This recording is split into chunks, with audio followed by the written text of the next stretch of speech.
Boa tarde, começando então a aula de ECMU, 30 de novembro. Na verdade, uma aula que tinha que ter sido enviada semana passada, mas eu tive alguns problemas na Series, como eu falei na aula anterior. Eu até quero mostrar, tanto no CIP, como eu mostrei nessa semana que passou, quanto no SDP, quais são os impactos. Então, para mais ou menos rascunhar, o que eu fiz? Primeira coisa, a gente tem o registro de um terminal, de um A, um outro registro, então a gente tem várias mensagens ali iniciais. Tem o options, que é para fazer a manutenção do registro, tanto de um quanto do outro terminal. Depois a gente tem um estabelecimento de sessão de mídia, o encerramento, depois tem o cancelamento de registro de ambos.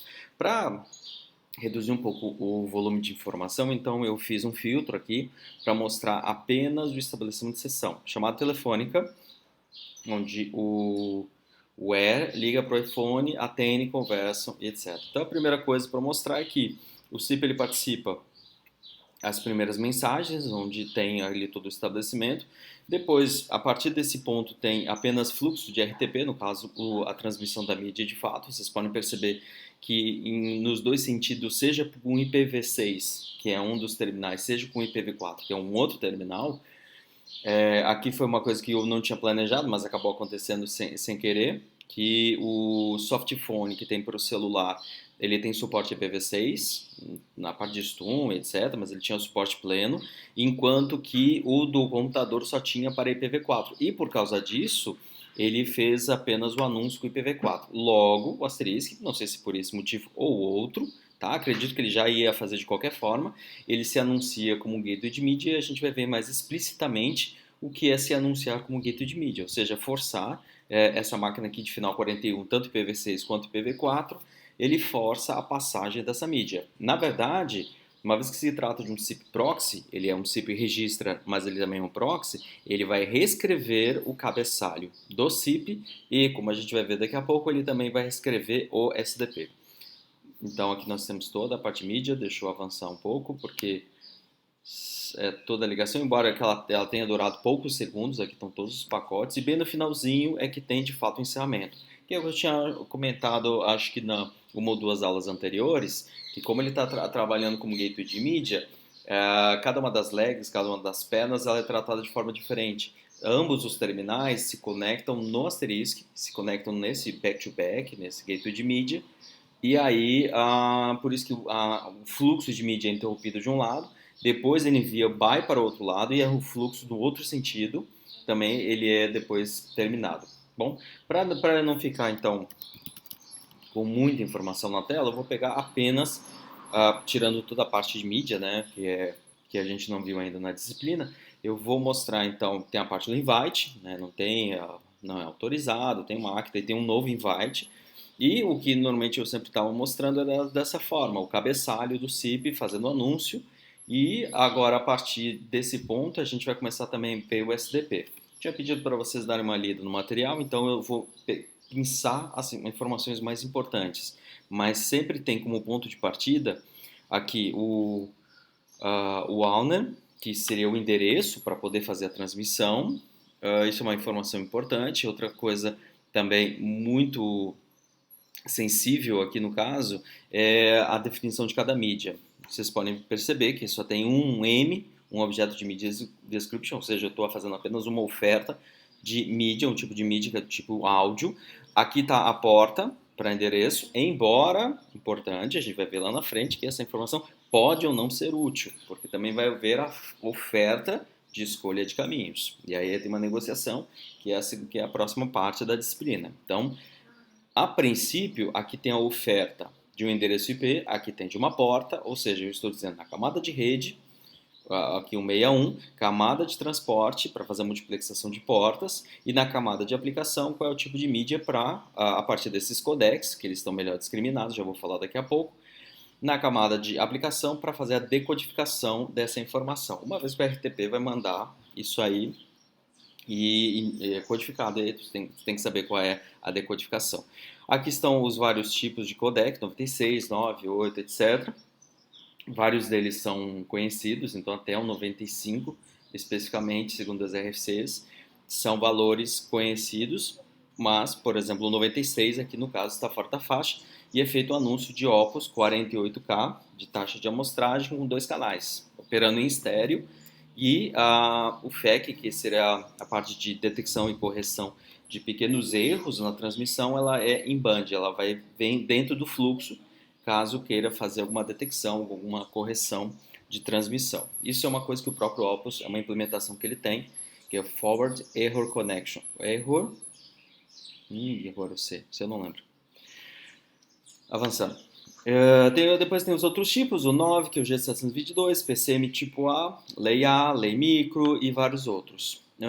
E aqui por final, só para mostrar, então aqui é feita uma oferta, escolha de caminho, então não tem apenas um caminho, mas vários endereços. A gente vai ver lá mais para frente o que isso quer dizer. E por enquanto vamos apenas nos ater a esses dois blocos, né? A mídia e os seus vários codecs e os vários caminhos por onde passar essa informação. Então tem o invite, tem o ACK e depois tem a parte do BY, que é o encerramento. No caso de SDP, mais especificamente, vou até mostrar explicitamente o que acontece. Eu tenho um invite, ele não é autenticado, né? Ele dá um 401 unauthorized, aí depois manda um autenticado. Esse invite, esse primeiro aqui vai até o gateway de mídia, né? O servidor SIB proxy com o gateway de mídia. Esse depois, por sua vez, é transmitido lá para outra parte. E esse recebe, chega lá para a origem e depois ele só vai mandar um update para mandar uma oferta mais completa. Uma vez que ele fez uma contraoferta, ele pode fazer isso. Durante o curso da ligação, ele pode fazer um update. Mas, ao invés de mostrar o SDP dessa forma, eu já fiz aqui uma remoção do cabeçalho e deixando apenas o SDP. No caso, ele está fazendo, então, essa primeira oferta. Onde é que está o M? Está aqui o M de áudio. Está fazendo essa oferta que eu estava mostrando agora há pouco, os vários tipos de codec. Mas, curiosamente, o SIP Proxy, atuando com back-to-back, ou seja, ele vai fazer toda a intermediação de sinalização e de mídia, ele altera esses valores. Então, fica claro aqui que ele mudou e podemos ver, inclusive, nesse arquivo. Todos esses arquivos eu vou depois publicar junto com o vídeo, ali no Classroom, e eu vou botar esses arquivos também. Então, quero chamar a atenção não dos invites, mas principalmente dos arquivos diff. Então, tem o primeiro conjunto, que é o invite, 0 e 1, ou seja, passando antes, ou até depois eu posso melhorar na estrutura, que é pré-gateway de mídia, pós-gateway de mídia, pré-SIP proxy, que ele troca os valores. E para nós é importante saber que ele tira várias dessas informações. Então, vários codecs são removidos e ele coloca uma lista muito mais simples. Então, ele está basicamente mandando PCM Lei Micro. Por sua vez, quando tem uma resposta, a resposta, por sua vez, ao receber apenas 0 e 101, ele está entendendo quem vai responder, ou seja, quem vai fazer a contra-oferta, está entendendo que essa é uma oferta muito mais restrita, logo ele vai fazer uma oferta também igualmente restrita. Então ele vai retornar apenas 0 e 101, uma vez entendendo que quem faz a oferta só consegue entender PCM Lei Micro. Apesar disso, alguns valores também são alterados, né, como a gente pode perceber, principalmente na escolha de caminho, que é o próximo assunto, não quero entrar nesse detalhe agora. O que muda mesmo, e é aí que eu quero chamar a atenção, é que o parâmetro C do SDP, que é a informação de conexão, onde estava o valor 2804, 214, que é um dos endereços ali dos seus terminais, ele é alterado para o asterisco com final 41. Ou seja, ele forçosamente está se anunciando também no SDP como gateway de mídia, logo a mídia forçosamente vai passar por ali.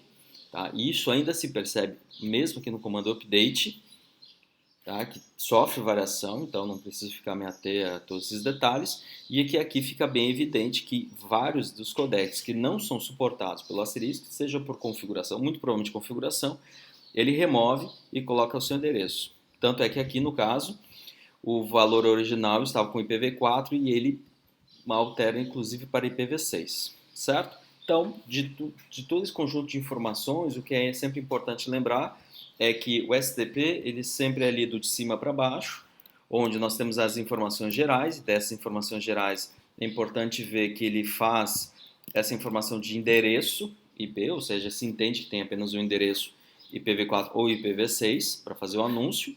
Tá? Depois a gente vai fazer uma oferta mais ampla, mas por enquanto se entende que tem apenas um endereço, e para cada mídia ofertada, ele vai oferecer, né, a porta para fazer a multiplexação e a lista de codecs. Caso necessário, aí tem os atributos dos codecs, então embaixo do M tem, além do C, claro, mas embaixo do M tem os atributos que vão discriminar melhor cada um desses codecs, caso necessários. Por exemplo, PCM Lei-A é um padrão de 8K, o número 8, bem conhecido, já documentado, oficial, etc. Não tem muito o que passar de informação.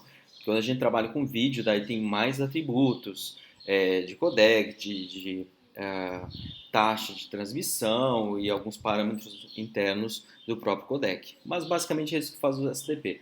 No nosso projeto, como a gente vai trabalhar com o WebRTC, ficamos muito restritos à oferta que o próprio navegador tem na sua implementação interna. Então eu vou adotar sempre que possível para os próximos projetos. Aqui eu estou usando base de telefonia IP, soft phones com asterisk, atuando com PBX, back-to-back, gateway de mídia, SIP proxy, SIP registro, ou seja, o pacote completo. E para os próximos projetos eu já vou começar a caminhar para o WebRTC, ou seja, toda essa oferta aqui fica restrita ao conjunto de funcionalidades que os navegadores têm. Perfeito? Então, isso que é o mais importante. A partir de um atributo M, eu tenho os atributos dessa mídia, e aí eu posso ter vários M's, M com atributos, M com atributos, M com atributos. E esse formato ele vai replicando. O SDP, na sua estrutura muito básica, é isso. Eu ainda vou continuar falando dele, porque eu preciso estender essa parte de escolha de caminhos, mas por enquanto, o que é importante para falar agora é isso. Reforçando, todos os arquivos estarão disponíveis. Com isso, a gente encerra essa primeira parte da matéria, que é sinalização e descrição de mídia. O primeiro pacote, que é estabelecimento da seção de mídia. Eu quero ver se até a próxima aula, que é na sexta-feira, eu já monto a primeira parcial do relatório para vocês preencherem, que é basicamente rodar um experimento, coletar os dados e analisar essas informações. Então, eu vou fazer perguntas como quantas são as mídias, quais os tipos de mídia, qual a porta, quais são os codecs, se tem algum codec que está fora de faixa, de uma faixa conhecida, como por exemplo esse Opus aqui, né, 96 para cima, criar cenários, se possível, rodar com vídeo, mas isso a gente vai fazer depois. Perfeito? Por hoje é só, é isso.